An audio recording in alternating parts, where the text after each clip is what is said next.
नमस्कार मित्रों, कथा अमृत पर आप सभी का स्वागत है। आज हम आपके लिए खाटू श्याम जी से जुड़ी एक और सच्ची घटना लेकर आए हैं। रविंदर और सुरेश दोनों बचपन के दोस्त थे। दोनों ने पढ़ाई साथ में की थी।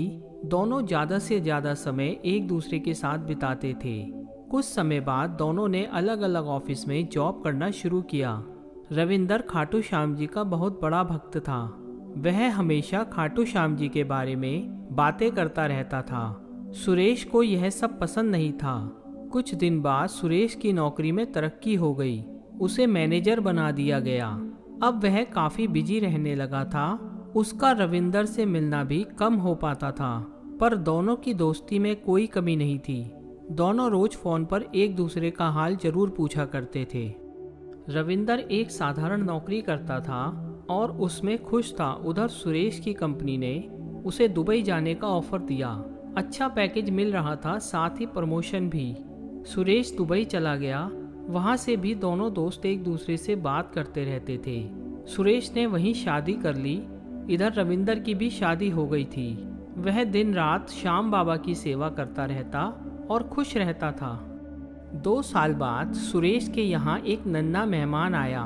बच्चे के आने से उसके परिवार वाले काफी खुश हुए। उसने अपने बच्चे की फोटो रविंदर को भेजी। तब रविंदर ने भी आशीर्वाद के साथ खाटू नरेश की फोटो सुरेश को भेज दी और कहा, इसे अपने बच्चे के सर पर छुआ देना, बाबा का आशीर्वाद उस पर हमेशा बना रहेगा। पर सुरेश ने कहा, यह सब मैं नहीं मानता। रविंदर बिना बहस किए चुप हो गया। वह जानता था कि सुरेश कभी नहीं मानेगा। एक दिन रात को 2 बजे रविंदर के पास सुरेश का फोन आया। उसने रविंदर को बताया उसका बेटा ढंग से सांस नहीं ले पा रहा है। उसके शरीर में ऑक्सीजन की कमी है। जब वह रोता है तो उसका शरीर नीला पड़ जाता है। वह अभी हॉस्पिटल में है। रविंदर उससे बात करता रहा, उसे हिम्मत बनाता रहा कि सब ठीक हो जाएगा। सुबह सुरेश के बेटे को होश आ गया। तब उसे हॉस्पिटल से छुट्टी मिली। घर आकर सुरेश ने रविंदर को फ़ोन किया और बताया कि डॉक्टर कह रहे थे इसके लंग्स कमज़ोर हैं। यह समस्या इसे आती रहेगी जब तक यह 12 साल का नहीं हो जाता और इसका कोई इलाज भी नहीं है। इसे कभी भी दौरा पड़ जाएगा, इसका ख्याल रखना होगा। सुरेश काफ़ी परेशान था।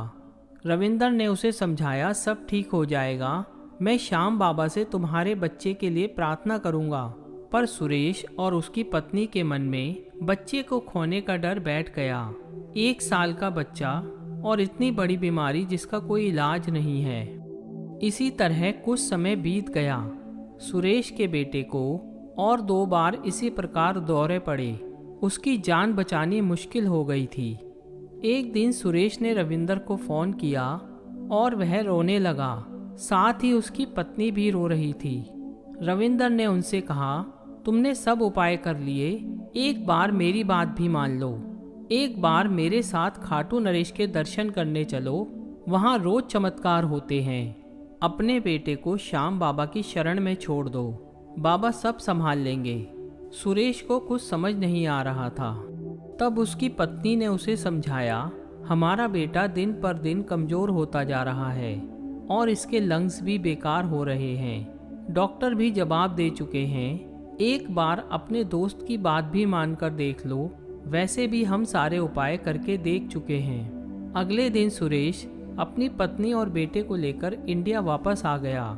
यहाँ आकर उसने कुछ डॉक्टरों को उसकी देखभाल में लगा दिया और वह रविंदर के घर पहुँच गया। रविंदर ने उसे खाटू चलने के लिए कहा। बेमन से सुरेश अपनी पत्नी व बच्चे के साथ अगले दिन खाटू पहुँच गया। कुछ समय लाइन में लगने के बाद वे बाबा के सामने थे। रविंदर वहां काफ़ी समय से जा रहा था। उसने पुजारी जी को सारी बात बताई। पुजारी जी ने सुरेश से उसका बच्चा लेकर बाबा के चरणों में नीचे फर्श पर रख दिया। बच्चा हमेशा आंखें बंद किए रहता था। उसी अवस्था में उसे नीचे लिटा दिया। सुरेश और उसकी पत्नी हाथ जोड़कर बाबा के सामने रोने लगे। दोनों ने आंखें बंद करके बाबा से प्रार्थना की। तभी उनके कानों में बच्चे के रोने की आवाज़ आई। उन्होंने देखा उनका बच्चा जोर जोर से रो रहा था। सुरेश घबरा गया। उसे पता था कि अब उसका शरीर नीला पड़ जाएगा और वह बेहोश हो जाएगा। उसने पुजारी जी से कहा, बच्चे को ऑक्सीजन देनी होगी। पर पुजारी जी ने कहा, घबराओ मत, सब ठीक हो जाएगा। कुछ मिनट तक रोने के बाद बच्चा खेलने लगा। रविंदर, सुरेश और उसकी पत्नी तीनों बच्चे को देख रहे थे। सुरेश व उसकी पत्नी को समझ नहीं आया कि उनका बच्चा आज खेल कैसे रहा है। वह तो हमेशा आंखें बंद किए पड़ा रहता है। दोनों ने खाटू श्याम जी के सामने माथा टेका। तभी पुजारी जी ने बच्चा उनकी गोद में दे दिया और कहा, कहीं भी टेस्ट करा लो, यह बच्चा अब बिल्कुल ठीक हो चुका है। रविंदर की आंखों से भी आंसू बह रहे थे। खाटू नरेश ने उसकी प्रार्थना सुन ली थी। वो तीनों बच्चे को लेकर वहीं मंदिर परिसर में बैठ गए। उनका बच्चा खेल रहा था। घर आकर उन्होंने सारे टेस्ट कराए। सारी रिपोर्ट नॉर्मल थी। सुरेश ने रविंदर का बहुत धन्यवाद दिया। रविंदर ने कहा, यह बाबा की शरण में है, इसका कुछ नहीं बिगड़ सकता। तब से सुरेश भी खाटू बाबा का भक्त बन गया। वह वापस दुबई नहीं गया, यहीं रहकर नौकरी करने लगा। अब दोनों दोस्त हमेशा इकट्ठे श्याम बाबा के दरबार में जाते और वहाँ सेवा में भी भाग लेते। यही है खाटू श्याम जी के दरबार का चमत्कार। यहाँ से कोई भी निराश होकर नहीं लौटा। बस एक बार बाबा की शरण में जाइए, आपकी सारी परेशानी बाबा की और आप बाबा की शरण में सब भूल जाइए। यही है इस दरबार की महिमा। जय खाटू श्याम जी। दोस्तों, आपको ये वीडियो कैसी लगी हमें कमेंट बॉक्स में ज़रूर बताएं।